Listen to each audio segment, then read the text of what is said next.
முக்கியமான சில நபர்களுடைய வெற்றி குறித்து இங்கே நம்ம பார்க்கணும். முதல் நபருடைய வெற்றி எதுன்னு கேட்டிங்கன்னா, சிறையில் இருந்து கொண்டே ஜம்மு அண்ட் காஷ்மீரில் வெற்றி பெற்ற ஒரு நபர் தான். அவருடைய பேர் பார்த்தீங்கன்னா இன்ஜினியர் ரஷீத், ஷேக் முகமது ரஷீத் என்று சொல்லக்கூடியவர். இவர் பார்த்தீங்கன்னா உமர் அப்துல்லா இருக்கார்ல, இவர் வந்து இந்தியா கூட்டணியில் இருந்தார்.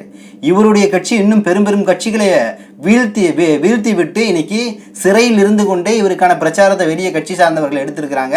எடுத்ததில் இந்த இன்ஜினியர் ரஷீத் என்று சொல்லக்கூடிய நபர் வெற்றி பெற்றிருக்கிறார் அப்படிங்கிற ஒரு மகிழ்ச்சியான செய்தி. நிச்சயமாக அவருக்கு பாராட்டுகளும் வாழ்த்துக்களும். அடுத்து பார்த்தீங்கன்னா யூசுப் பதான் பார்த்தீங்கன்னா, இவர் பிறந்தது பார்த்தீங்கன்னா குஜராத்தில். இவர் தெரியும் உங்களுக்கு, கேகேஆர் என்று சொல்லக்கூடிய கொல்கத்தா நைட் ரைடர்ஸ் என்று சொல்லக்கூடிய ஐபிஎல் டீமில் 8 ஆண்டுகள் விளையாண்டார். 2 முறை உலகக்கோப்பை டீமில் இருந்தார். ஸோ குஜராத்தில் பிறந்த இவர் மேற்கு வங்கத்தில் இருக்கக்கூடிய மம்தா பானர்ஜியுடைய கட்சியாக இருக்கக்கூடிய திரிணாமுல் காங்கிரஸ் கட்சியில் இணைந்து இன்னைக்கு வந்து வெற்றி பெற்றிருக்கிறார். இவர் வெற்றி பெற்றிருக்கக்கூடிய இடம் எதுன்னு பார்த்தீங்கன்னா பர்ஹாமாபுரின் என்று சொல்லக்கூடிய இடம். பர்ஹாமாபுரியில் இங்கே இவர் நின்று வெற்றி பெற்றிருக்கிறார். அவர் நிச்சயமாக ஒரு முஸ்லீமாக இவருக்கு இந்த வாய்ப்பை வந்து திரிணாமுல் காங்கிரஸ் கொடுத்திருக்கு. தானும் அந்த பொறுப்பேற்று கொண்டு இன்னைக்கு வெற்றி அடைஞ்சிருக்கக்கூடிய கிரிக்கெட் வீரர், முன்னாள் கிரிக்கெட் வீரருக்கு நமது வாழ்த்துக்களும் பாராட்டுகளும். அடுத்து அசைதுதீன் ஒவைசியுடைய வெற்றி தான் இங்கே பிரம்மாண்டமாக பார்க்கப்படுது. ஹைதராபாத்தில் கிட்டத்தட்ட எனக்கு தெரிஞ்சு 1970க்கு அப்புறம்னு நினைக்கிறேன், இவருடைய தந்தையார் சலாஹுதீன் ஒவைசி பார்த்தீங்கன்னா களத்தில் வந்து நிற்கிறாரு. முதல்ல மாநகராட்சி தேர்தல்கள் மற்றும் உள்ளாட்சி தேர்தல்கள் போன்ற இந்த கட்டமைப்புக்குள்ளேயே தனது கட்சியை வளர்த்து கொண்டிருக்கக்கூடிய அந்த வேலையில் அல் மஜ்லிஸ் கட்சி 1984 நாடாளுமன்ற தேர்தலில் சலாஹுதீன் ஒவைசி அவர்கள் வந்து களத்தில் இறங்குறாரு. அன்று அவருக்கு வந்து ஹைதராபாத்தில் கிடைத்த வெற்றி என்பது தொடர்ந்து 6 முறை வெற்றியை அவர் சம்பாதிக்கிறார். அவருடைய மரணத்திற்கு பின்பு அவருடைய மகனாக இருக்கக்கூடிய அசைதுதீன் ஒவைசி அல் மஜ்லிஸ் கட்சியை லீட் பண்ணுறாரு.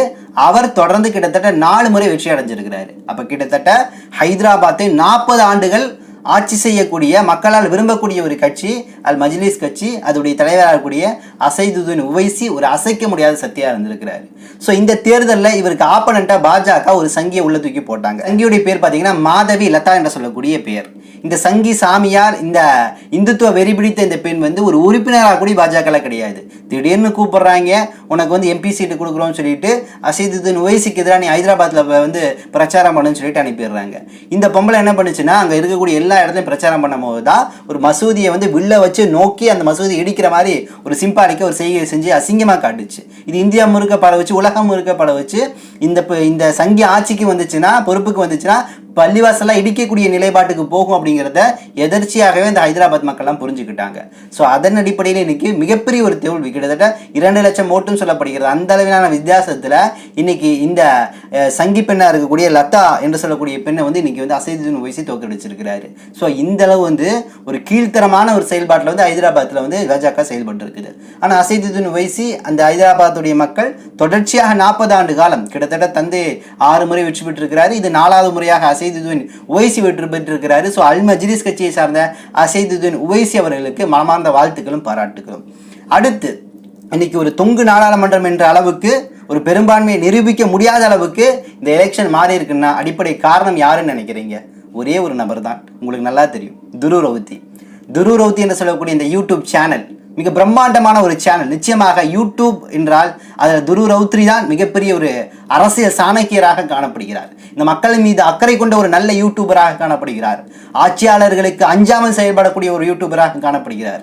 ஸோ இன்னைக்கு அந்த அளவு ஒரு தாக்கத்தை ஏற்படுத்தி இருக்கிறார். கடந்த 5 ஆண்டுகளில் இவருடைய காணொலிகள் எந்த அளவு போயிருக்குன்னா, பல கட்சிகள், அதாவது பாஜகவுக்கு எதிர்ப்பு இருக்கக்கூடிய கட்சிகள்லாம் அந்த காணொலிகளை வண்டிகளில் எடுத்து போட்டு பெரிய டிஸ்பிளே வச்சு வீதிகளில் பிரச்சாரம் பண்ணுறாங்க. பிரச்சாரம் பண்ணும்போது அதை டெலிகாஸ்ட் பண்ணி அந்த காணொலியை போட்ட பின்னாடி பல மக்கள், வட மாநிலத்தில் இருக்கக்கூடிய பல மக்கள், பீகார் ஆகட்டும், அஸ்ஸாம் ஆகட்டும், இன்னும் பல்வேறு உத்தரப்பிரதேசம், பல இடங்களில் அந்த காணொலி வந்து ஒளிபரப்பப்பட்டிருக்குது. இன்னைக்கு அனைத்து நபர்கள் கையிலையும் மொபைல் இல்லாத நபர் இல்லைன்னு சொல்லலாம். அப்படி இருக்கக்கூடிய நபர்கள் மத்தியில் தனிப்பட்ட முறையில் ஒரு நபர் நேருக்கு நேர் பேசினா எப்படி இருக்கும், அந்த செய்தியை அந்த மக்களுக்கு எளிமையான முறையில் புரியக்கூடிய அந்த ஹிந்தி பேசக்கூடிய அந்த மொழியின் வாயிலாக கொண்டு போய் சேர்த்துருக்கிறாரு. ஸோ அவர் பேசினதுனால தான் இன்னைக்கு பல இளைஞர்கள், பல தலைமுறையை சார்ந்தவர்கள்லாம் அவருடைய காணொலியை கேட்டு தான் இன்னைக்கு சரியான முடிவை எடுத்து இன்னைக்கு இந்த இவ்வளோ பெரிய ஒரு ஓட் பேங்க் வந்து காங்கிரஸுக்கு, இந்தியா கூட்டணிக்கு கொடுத்துருக்காங்க. அவர் நிச்சயமாக அவர் ஒரு எக்ஸ்தலத்தில் வந்து துருவ் ரவுத்தி போட்டிருக்கிறாரு. காமன் மேனால ஒன்றுமே செய்ய முடியாதுன்னு நினைக்கிறாங்க. ஒரு தனி மனிதனால தனது பவரை பயன்படுத்தி, தனது ஆற்றலை பயன்படுத்தி ஒரு ஆட்சியை மாற்ற முடியும் அப்படின்னா நிச்சயமாக அதற்கு எடுத்துக்காட்டு துருவ் ரவுத்ரியாக காணப்படுறாரு. அப்போ நிச்சயமாக துருவ் ரவுத்ரி போன்றவர்களுக்கு வாழ்த்துக்கள். துருவ் ரவுத்தியை பார்த்து சில தமிழக யூடியூப் சேனலில் இருக்கக்கூடிய நபர்களும் கற்றுக்கொள்ள வேண்டும். குறிப்பாக மதன் கௌரி, தமிழ் பொக்கிஷத்துடைய விக்கி, இவங்கெல்லாம் வந்து துருவரவுத்துறை என்ன பண்ணுறாருன்னு பார்த்து கற்றுக்குங்க. அவர்கிட்ட போய் பாடம் படிங்கன்னு நான் சொல்கிறேன். ஏன்னா நீங்கள் செய்யக்கூடிய வேலை என்ன தெரியுமா? இவனும் கெட்டவன் இவனும் கெட்டவன், ரெண்டு பக்கம் பேர் மேலேயும் தப்பு இருக்குது, இப்படி தான் பேசுவீங்க. பலஸ்தீன் இஷ்யூவா ஹமாஸ் மேலேயும் தப்பு இருக்குது, ஐடிஎஃப் தீவிரவாத அமைப்பு இஸ்ரேல் மேலேயும் தப்பு இருக்குது, இந்தியாவா இவன் மேலேயும் தப்பு இருக்குது, அவன் மேலேயும் தப்பு இருக்குது. பிபிசியுடைய விஷயத்துலாம் பிபிசியை சாடுறாங்க தவிர பிபிசி கொண்டு வந்த டாக்குமெண்ட்ரி பாஜகவை குறித்த உண்மையை பேசுதுங்கிற இடத்த நோக்கி மதன் கௌரி ஆகட்டும் அல்லது தமிழ் பொக்கிஷத்தினுடைய சேனலுடைய பேச்சாளராக இருக்கக்கூடிய விக்கி ஆகட்டும் யாருமே பேசலை. அப்போ விக்கி இந்த மதன் கோரி போன்றவர்கள் எல்லாமே தங்களது சேனலை பாதுகாக்கணும். ஏன்னா நீ வந்து பாஜகவை அகேன்ஸ்ட் பண்ணி பேசிட்ட, துருவரவுத்தியை போன்ற ஆதாரத்தோடு நீ அடிப்படையாக பேசிட்ட அப்படின்னா உனது சேனல் முடக்கப்படும். மில்லியன் சப்ஸ்கிரைபர், பல லட்ச ரூபாய் கோடி ரூபாய் வருமானம் வரக்கூடிய அந்த சேனல் என்பது முடக்கப்பட்டுருச்சுன்னா நம்ம என்ன ஆகும் சொல்லக்கூடிய பணம் மீதான ஆசை. அதனால தான் நீங்கள் என்ன பண்ண மாட்டேங்கிறீங்க, துணிஞ்சு பேச மாட்டேங்கிறீங்க.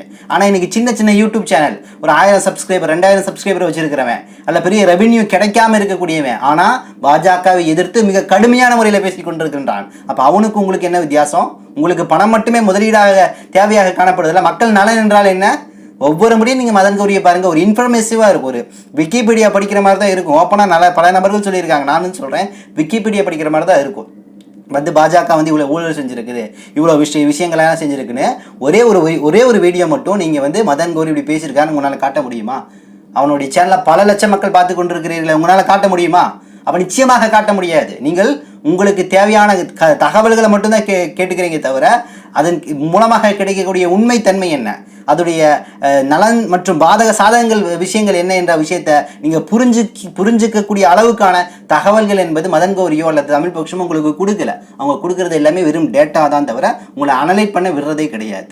ஸோ அந்த அனலைட் பண்ணக்கூடிய இடத்துல நன்மை தீமை என்ற விஷயத்தை சீர்தூக்கி பார்க்கக்கூடிய இடத்துல இன்னைக்கு துருவரவுத்தி செயல்பட்டு இருக்கிறார். துருவரவுத்திக்கு மனமார்ந்த வாழ்த்துக்களும் பாராட்டுகளும். இன்னும் சில தகவலை திரட்டி கொண்டு இன்ஷா அல்லாஹ் விரைவில் வந்து உங்களை சந்திக்கின்றேன். நன்றி. அஸ்ஸலாமு அலைக்கும் வரஹ்மத்துல்லாஹி வபரகாத்துஹு.